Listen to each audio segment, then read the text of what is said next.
Sexual tastes vary from person to person, but with the current pornography epidemic, as some call it, one has to wonder how exactly this may affect our desires and perception of sexuality. Moreover, how does it affect our sex lives? Pornography constitutes about 25% of all search engine requests and is the fourth most common reason people give for going on the internet. And while it may seem to simply facilitate an instinctual sexual response linked to millions of years of evolution, the truth is, pornography has dynamically changed over time, ultimately molding our tastes and desires. The not-so-shocking truth is that pornography has profound consequences for the brain and acts in many ways like a drug. With prolonged exposure, your tolerance is increased, and many often find themselves addicted. Though it's not a physical substance, it leads to the same general loss of control, the compulsiveness to seek out the activity despite negative consequences, and withdrawal when it goes away, much like that of gambling or running, for example. The issue is that continued exposure can cause long-term or even lifelong neuroplastic change in the brain. Dopamine is released as a reward whenever we accomplish something, whether it be eating to sustain life or sexual activity to produce future life. And this dopamine consolidates neural connections in order to drive us to perform the same activity in the future.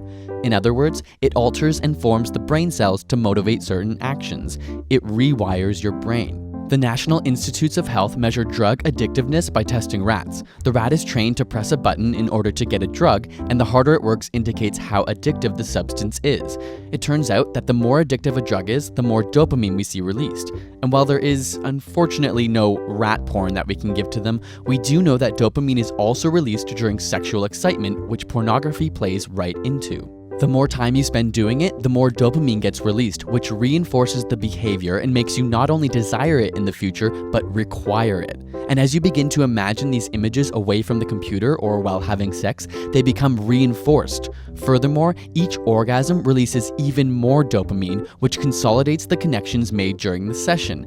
It's a feedback loop that becomes harder to escape. And just like a drug, your tolerance for visual stimulation has now compounded, making it more difficult to be turned on by reality. Pornography addiction can often lead to finding your mate less attractive. The good news is, it doesn't have to be permanent. Usually when people understand the mechanism and realize it's affecting their relationships, they can stop. The brain is often described as a use it or lose it system because the neural connections you stimulate grow stronger and desire to be activated, while the ones you ignore become weakened. Much like your muscles, which, if sitting still all day, itch for activity, but after prolonged non-use, they become complacent. Luckily, because of this use it or lose it brain, the same neuroplastic system that proliferates these habits can also be used to acquire healthier ones. Got a burning question you want answered? Ask it in the comments or on Facebook and Twitter, and subscribe for more weekly science videos.